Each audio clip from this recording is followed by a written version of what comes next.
Wings of Fire, an autobiography of Abdul Kalam. Doctor Avul Pakir Jainulabdeen Abdul Kalam. ये सिर्फ एक नाम नहीं है, ये एक फीलिंग है, काइंडनेस, इंस्पिरेशन और भरपूर नॉलेज की। हम सभी ये बात तो जानते हैं कि डॉक्टर एपीजे अब्दुल कलाम हमारे देश के 11th प्रेसिडेंट रह चुके हैं।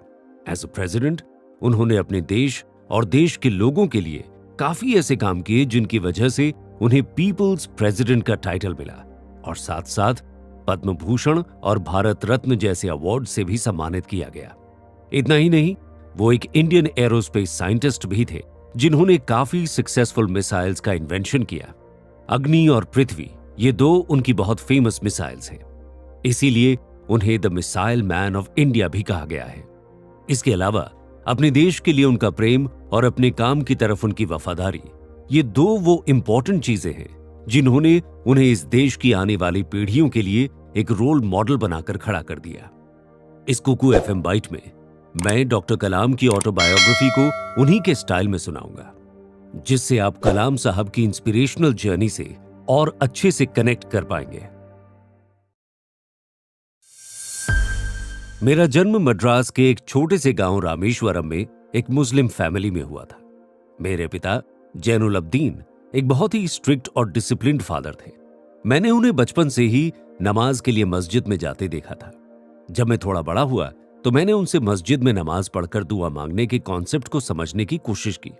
उन्होंने मुझे बहुत ही सिंपल लैंग्वेज में समझाया कि जब आप दुआ मांगते हैं तो आप अपने आप को उस एक शक्ति के हाथों में सौंप देते हैं जो आपको बिना आपकी हैसियत, रंग रूप और धर्म को जानते हुए आपकी हेल्प करता है। हम सभी के मन में एक भगवान बसते हैं, तो हमें अपनी लाइफ में किसी भी सिचुएशन में घबराना नहीं चाहिए। परेशानियां हमारे लिए नई अपॉर्चुनिटीज लेकर आती हैं। ये सच्चाई और सेल्फ डिसिप्लिन मुझे मेरे पिताजी से मिला। मेरी माँ आशी अम्मा ने मुझे अच्छाई, नरमी और भोलेपन में जो भरोसा होता है वो सिखाया।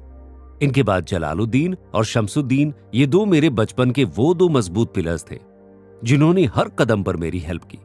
अहमद जलालुद्दीन हमारे एक रिलेटिव थे। वो मुझसे 15 साल बड़े थे और जब भी हम बात करते थे तो वो मुझे दुनिया के बारे में नई नई बातें बताया करते थे। Medical science, literature, scientific discoveries के बारे में जानकारी देते रहते थे और मुझे नई किताबें पढ़ने के लिए इनकरेज भी करते थे। इसलिए मुझे उनकी कंपनी काफी पसंद थी। शमसुद्दीन हमारे पहले कजन थे। वो रामेश्वरम में न्यूज़पेपर्स बांटने का काम करते थे। उस समय मुझे पढ़ना तो इतना आता नहीं था, तो शमसुद्दीन मुझे उन न्यूज़पेपर्स को बांटने से पहले उन पर बनी फोटोज को देखने को कहते। वो मुझे करंट अफेयर्स के बारे में अपडेटेड रखते थे। सेकेंड वर्ल्ड वॉर के टाइम जब ट्रेन रामेश्वरम स्टेशन पर नहीं रुकती थी, तब शमसुद्दीन के सप्लायर को सारे न्यूज़पेपर्स चलती ट्रेन से रामेश्वरम स्टेशन पर फेंकने पड़ते। उस समय शमसुद्दीन को स्टेशन पर सारे न्यूज़पेपर समेटने के लिए एक हेल्पर की जरूरत थी। तब मैंने उनकी हेल्प की और इन रिटर्न उन्होंने मुझे सैलरी भी दी थी। मैं उस समय तक तकरीबन 8 साल का था। ये बात मेरे बचपन की बेस्ट मेमोरी है, क्योंकि इसमें मैंने अपनी मेहनत से पहली कमाई हासिल की थी। रामानाथा शास्त्री, अरविंदन और शिव प्रकाशन। रामानाथा शास्त्री, अरविंदन और शिव प्रकाशन, ये 3 मेरे बेस्ट फ्रेंड्स थे। ये तीनों ही ब्राह्मण फैमिली से बिलोंग करते थे, लेकिन हमारी दोस्ती बहुत पक्की थी। मैंने 15 साल की उम्र में रामेश्वरम छोड़ा और अपनी आगे की पढ़ाई के लिए रामनाथपुरम पहुंचा। वहां पर मेरे एक टीचर इयादुरई सोलोमन से मैंने काफी कुछ सीखा। हमारी चाह, भरोसा और एक्सपेक्टेशंस, ये तीनों चीजें हमारी सबसे बड़ी ताकत है और इन्हीं से हम अपनी हर जंग जीत सकते हैं। अपना बीएससी पूरा करने के बाद मैंने मद्रास इंस्टीट्यूट ऑफ टेक्नोलॉजी में आगे की पढ़ाई कंप्लीट की। वहां एंट्रेंस पर एक एयरक्राफ्ट का डेमो रखा हुआ था। जब मैंने उसे देखा तो मेरे मन में एक क्यूरियोसिटी हुई कि किस तरह इंसान इसकी हेल्प से खुले आसमान में एक बर्ड की तरह अपने पंख फैलाकर उड़ सकता है। बस तभी मैंने एरोनॉटिकल इंजीनियरिंग करने का फैसला ले लिया था। मुझे यकीन है कि मेरी जर्नी आपके सपनों को उकसा रही होगी और आपकी हिम्मत बढ़ा रही होगी। अगले एपिसोड में मैं आपको अपने इन्वेंशंस के बारे में आपको बताऊंगा। अपनी इंजीनियरिंग पूरी करने के बाद मैंने बेंगलोर से अपनी ट्रेनिंग की। उस समय मुझे जॉब के लिए 2 जगह से ऑफर थे। पहला देहरादून से इंडियन एयरफोर्स ज्वाइन करने के लिए और दूसरा दिल्ली से DTDNP से साइंटिफिक असिस्टेंट की पोस्ट के लिए। मेरा ज्यादा मन इंडियन एयरफोर्स ज्वाइन करने में था। लेकिन हुआ यह कि मैं उसके इंटरव्यू में 9th पोजीशन पर सिलेक्ट हुआ और सिलेक्शन सिर्फ 8 कैंडिडेट्स का ही फाइनल होता था। मेरा दिल काफी टूट गया। जब मैं देहरादून से ऋषिकेश ट्रैवल कर रहा था तब वहां एक स्वामी जी से मिला। उन्होंने मुझे समझाया कि हो सकता है किस्मत तुम्हें एयरफोर्स पायलट बनाना ही नहीं चाहती हो सकता है तुम्हारे लिए डेस्टिनी ने कुछ और बेहतर लिखा हो। खुद पर विश्वास रखो आजाद। इसी पॉजिटिविटी के साथ मैं दिल्ली वापस आया और मेरा सिलेक्शन DTDNP में सीनियर साइंटिफिक असिस्टेंट की पोजीशन पर 250 रुपए पर मंथ की सैलरी पर हो गया था। वहां 3 साल काम करने के बाद मुझे एक बहुत ही लाइफ चेंजिंग अपॉर्चुनिटी मिली। बेंगलोर में एरोनॉटिकल डेवलपमेंट एस्टेब्लिशमेंट में मेरी पोस्टिंग की गई। वहां मेरी टीम को एक नया प्रोजेक्ट असाइन हुआ। हमें एक होवरक्राफ्ट बनाना था। जी हां, होवरक्राफ्ट। ये एक तरह की नाव होती है जो एयर ट्यूब के सहारे जमीन और पानी दोनों पर चल सकती है। अब ये टर्म मेरे और मेरी टीम दोनों के लिए थोड़ा नया था। हम में से किसी को भी ऐसी फ्लाइंग मशीन बनाने का कोई एक्सपीरियंस नहीं था, न ही हमारे पास कोई डिजाइन्स थे जिससे हमें कुछ आइडिया मिल सके। हमसे जितना हो सका हमने होवरक्राफ्ट्स के बारे में रिसर्च की और हमारे सीनियर्स से भी नॉलेज लेने की कोशिश की, लेकिन उस नॉलेज से हम सेटिस्फाइड नहीं थे। एक दिन मैंने अपने मन में ठान लिया कि अब और टाइम वेस्ट नहीं करना और जितनी भी इंफॉर्मेशन और रिसोर्सेज हैं इनसे हमें एक फ्लाइंग मशीन बनानी ही है। बस इस जज्बे ने मेरे दिमाग की सारी खिड़कियों को खोल दिया। मुझे एयरक्राफ्ट और होवरक्राफ्ट में सिमिलैरिटीज नजर आने लगी। बस मानो मुझे मेरी मेन प्रॉब्लम का सॉल्यूशन मिल गया था। मैं अपने एम की तरफ बिना रुके बढ़ता रहा, जबकि मेरे सीनियर्स मेरे काम से खुश नहीं थे, लेकिन उनके अकॉर्डिंग मैं अपना टाइम एक इम्पॉसिबल मिशन पर वेस्ट कर रहा था। लेकिन मैं अपने माइंड में बिल्कुल क्लियर था। देखा जाए तो राइट ब्रदर्स, जिन्होंने एरोप्लेन का इन्वेंशन किया था, वो भी 7 साल तक सिर्फ साइकिल्स ही सुधारने का काम करते थे। मैंने अपने आप को बिल्कुल भी कमजोर नहीं पड़ने दिया। 1 साल में हमने अपने होवरक्राफ्ट का 3D मॉडल तैयार कर लिया। Defence minister sir Krishna Menon ने उससे इंप्रेस होकर हमारे होवरक्राफ्ट का नाम नंदी रखा। जब हमारी मशीन फाइनली रेडी हुई तो मैंने खुद कृष्णा मेनन सर को पहली राइड दी। जो कल तक इम्पॉसिबल था वो चीज आज हवा में उड़ रही थी। सभी बहुत खुश थे। फिर अचानक से कुछ दिनों के बाद हमारे इस प्रोजेक्ट को काफी कंट्रोवर्सीज का सामना करना पड़ा और इसे हॉल्ट पर रख दिया गया। मैं इस रियलिटी को फेस नहीं कर पा रहा था और काफी अपसेट हो गया था। थोड़े दिन गुजारने के बाद डॉक्टर मेहंदी रत्ता ने मुझे बताया कि Tata institute of fundamental research के डायरेक्टर के सामने हमें ये होवरक्राफ्ट रिप्रेजेंट करना है। ये बात सुनते ही होवरक्राफ्ट के साथ मैं भी हवा में उड़ रहा था। TIFR के डायरेक्टर के उस होवरक्राफ्ट पर राइड लेने के कुछ ही दिन बाद मेरे पास Indian Committee of Space Research Mumbai से रॉकेट इंजीनियर की पोस्ट के लिए कॉल आया। मैं एकदम से काफी शॉक्ड हो गया, लेकिन मेरी खुशी का तो ठिकाना ही नहीं था। फिर मैं मुंबई पहुंचा, इंटरव्यू दिया और इनकोस्पार में एक रॉकेट इंजीनियर की पोस्ट के लिए मेरा सिलेक्शन हो गया। इस तरह से हमारे एक होवरक्राफ्ट ने मुझे आज एक साइंटिफिक असिस्टेंट से रॉकेट इंजीनियर बना दिया। मैं इस बात को पूरे विश्वास के साथ कह सकता हूं कि आप अपने फेलियर से मत डरिए। फेलियर्स तो आएंगे ही लाइफ में, बस आपको रुकना नहीं चाहिए, जैसा मेरे साथ हुआ था। अगले एपिसोड में रशिया से हमारी टक्कर की कहानी बताऊंगा। इनकोस्पार से मुझे 6 महीने के एक्सपीरियंस के लिए USA भेजा गया। वहां के कल्चर में मैंने देखा कि वहां के लोग अपनी प्रॉब्लम से डरकर अपनी लाइफ को सफर नहीं कराते। इनफैक्ट उसका सोल्यूशन बहुत तेजी से ढूंढते हैं। ये सीख मुझे इंडिया वापस आने के बाद काफी काम आई। अब क्योंकि मैं एक रॉकेट इंजीनियर बन चुका था, लाइफ और मेरे सीनियर्स ने मेरे लिए काफी चैलेंजेस सोच रखे थे। मेरे इंडिया लौटते ही पहला साउंडिंग रॉकेट लॉन्च हुआ, जो था नाइकी अपाचे 1। प्रोफेसर साराभाई की ये इच्छा थी कि इंडिया का अपना एक सैटेलाइट लॉन्चिंग व्हीकल हो। Sounding rocket, satellite launching vehicle और मिसाइल, ये तीनों ही एक तरह के रॉकेट्स होते हैं। साउंडिंग रॉकेट्स नॉर्मली वो छोटे रॉकेट्स होते हैं जो ऊपर के एटमॉस्फेयर की जांच करने के लिए यूज किए जाते हैं। वही सैटेलाइट लॉन्चिंग व्हीकल वो साधन होता है जो सैटेलाइट्स को उसकी पर्टिकुलर ऑर्बिट में छोड़कर आता है। और मिसाइल, वो तो आप और मैं जानते ही हैं, ये और ज्यादा कॉम्प्लेक्स सिस्टम है जो नॉर्मली वॉर्स में यूज किया जाता है। प्रोफेसर साराभाई की सोच team work makes the dream work ने देर से ही सही, लेकिन 2 इंडियन रॉकेट्स रोहिणी और मेनका को थुम्बा से लॉन्च कर दिया। अब हमें इंडियन पेलोड्स को लॉन्च करने के लिए फ्रेंच रॉकेट्स की जरूरत नहीं थी। इस अचीवमेंट के बाद प्रोफेसर साराभाई ने मुझे फौरन दिल्ली में याद किया और VS नारायणन एयर हेडक्वार्टर्स के ग्रुप कैप्टन के सामने अपने नए project rocket assisted take off system यानी राटो को इंट्रोड्यूस किया। राटो मोटर्स ऐसे एयरप्लेन्स होते हैं जिन्हें टेक ऑफ के लिए ज्यादा लंबा रनवे नहीं चाहिए रहता। ये यूजुअली वॉर्स में यूज किए जाते हैं जहां अर्जेंट टेक ऑफ हो सके। प्रोफेसर साराभाई ने हमें रशियन राटो दिखाया और कहा कि अगर वो हमें इस राटो की मोटर रशिया से अवेलेबल कर दे तो क्या हम इंडियन राटो 18 महीने में बना सकते हैं। वीएस नारायणन और मैंने एक साथ एंथुजियास्टिकली यस बोला। हमारा जवाब सुनते ही प्रोफेसर बहुत खुश हुए और हम दोनों उसी दिन से अपने मिशन की तरफ जुट गए। वीएस नारायणन एक बहुत ही इंटरेस्टिंग पर्सनालिटी थे। वो इतने एम्बिशियस थे कि सिर्फ यही बोलते रहते थे, जब ये चीज रशिया में पॉसिबल है तो इंडिया में क्यों नहीं हो सकता? बिल्कुल हो सकता है।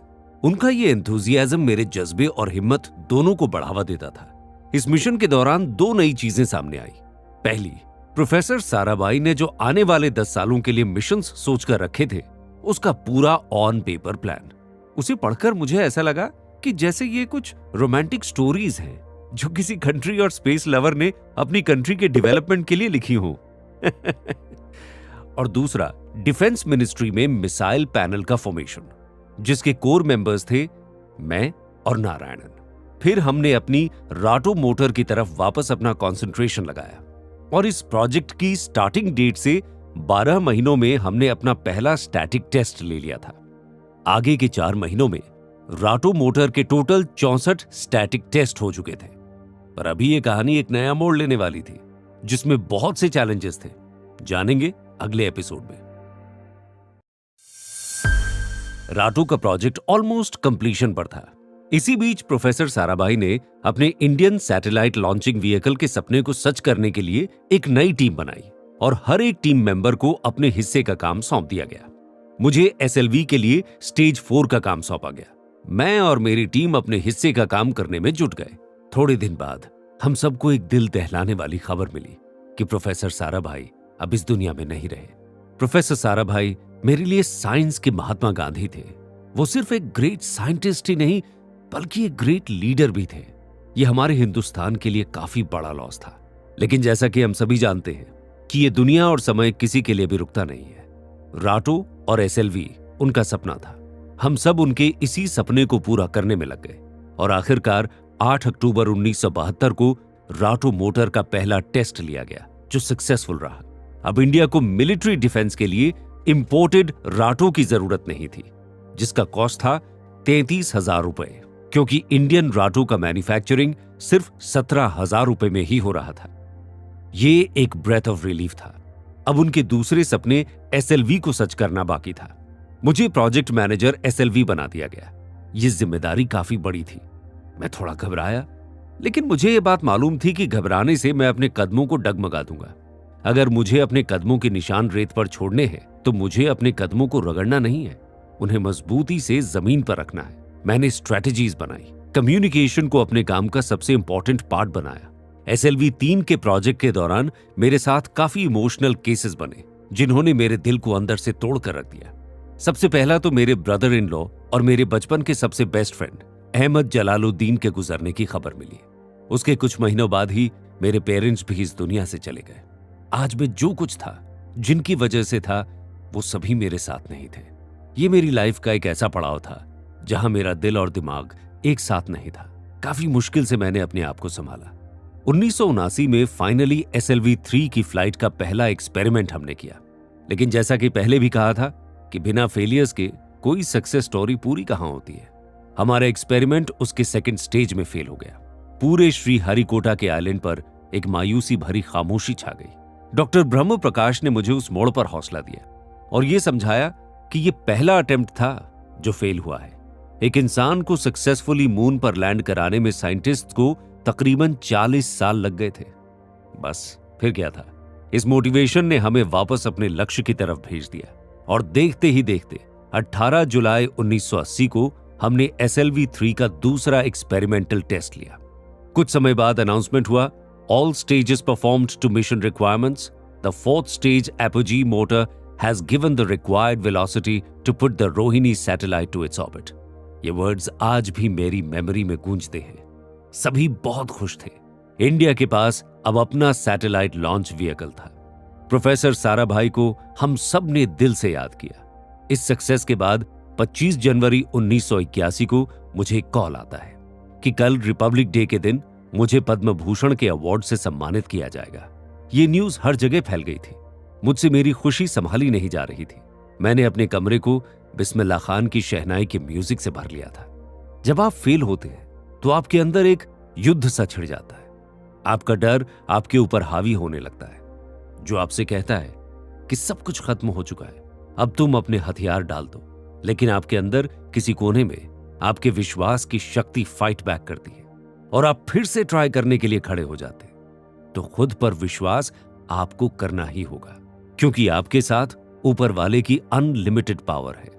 अगले एपिसोड में कुछ और अचीवमेंट्स की बात करेंगे। एक राष्ट्रीय अवार्ड मिलना छोटी बात नहीं होती। ये एक ऐसी अचीवमेंट थी जो मेरे मरने के बाद भी मेरे साथ रहेगी। लेकिन अभी मेरा सफर खत्म नहीं हुआ था, बल्कि अब मुझे अपनी लाइफ की स्लेट पर नए सम्स लिखने थे। मुझे इसरो से DRDO का डायरेक्टर अपॉइंट कर दिया गया। वहां का एटमॉस्फेयर समझने में मुझे थोड़ा समय लगा। मैंने अपने अकॉर्डिंग थोड़े चेंजेस भी किए। हमने सीनियर साइंटिस्ट की एक टीम बनाई और उसे मिसाइल टेक्नोलॉजी कमेटी नाम दिया। DRDO एंटी टैंक मिसाइल्स के फॉर्मेशन का पायनियर माना जाता था। तो हमने एक प्रोग्राम शुरू किया जिसको नाम दिया integrated guided missile development program, यानी IGMDP। इस प्रोग्राम में 5 प्रोजेक्ट्स असाइन किए गए: पृथ्वी, त्रिशूल, अग्नि, आकाश और नाग। हमने 5 प्रोजेक्ट्स को अलग अलग टीम्स में बांट दिया। हर टीम का ग्रुप कैप्टन एक एक्सपीरियंस्ड साइंटिस्ट को बनाया ताकि वो अपनी टीम को समझदारी से सही गलत का फैसला दे सके। आकाश और नाग को अभी फ्यूचर मिसाइल्स में रखा गया। हर महीने एक ग्रुप मीटिंग सेट की जिसमें सारे साइंटिस्ट्स, जूनियर्स और सीनियर्स सब एक साथ ग्रुप कॉन्वर्सेशन करें। मेरे हिसाब से किसी भी प्रोजेक्ट का सक्सेसफुल आउटकम एक proper planning, visualising, goal setting और भरोसे से मिलता है। तगड़ी मेहनत और लगन के बाद 16 सितंबर 1985 को मिसाइल प्रोग्राम की पहली मिसाइल त्रिशूल श्रीहरिकोटा से लॉन्च की गई और ये टेस्ट सक्सेसफुल रहा। त्रिशूल के बाद पृथ्वी का लॉन्च पूरे 3 साल बाद 25 फरवरी 1988 में हुआ। क्योंकि पृथ्वी एक साधारण मिसाइल नहीं थी, वो फ्यूचर में आने वाली सभी मिसाइल्स की एक नींव थी। इसके एक्सप्लोजन का एरिया काफी बड़ा था।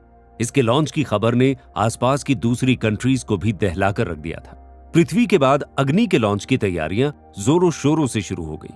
इस मिसाइल के लॉन्च में हमें काफी कंट्रोवर्सीज का सामना तो करना पड़ा ही, लेकिन 2 बार इसका लॉन्च भी रोका गया।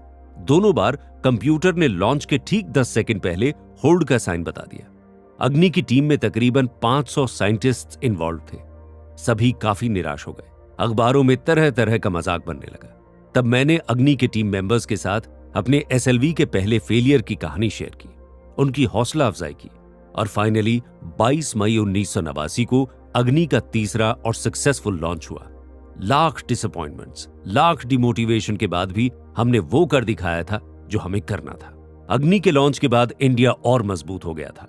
चारों तरफ फिजाओं में कामयाबी की खुशबू महक रही थी। 1990 के रिपब्लिक डे पर इन मिसाइल्स का लॉन्च सेलिब्रेट किया गया। मुझे एक बार फिर पद्म विभूषण से सम्मानित किया गया। डॉक्टर APJ अब्दुल कलाम ने अपने रिटायरमेंट के बाद यह सोचा कि उनकी कलम से आने वाली पीढ़ियां भी कुछ सीख सके। उनकी लाइफ की सक्सेसफुल जर्नी से इंस्पायर होकर और फेलियर से सीखकर क्यों न एक कामयाब हिंदुस्तान बनाया जाए। उनकी लाइफ से हमने ये बात तो सीखी ही है कि चाहे कुछ भी हो जाए, कितनी ही परेशानियां क्यों ना आ जाए, हमें ये नहीं भूलना चाहिए कि बंद घड़ी भी दिन में 2 बार सही वक्त जरूर दिखाती है। बस हमें कोशिश करते रहना चाहिए, उसका फल ऊपर वाला हमें जरूर देगा। Yeah.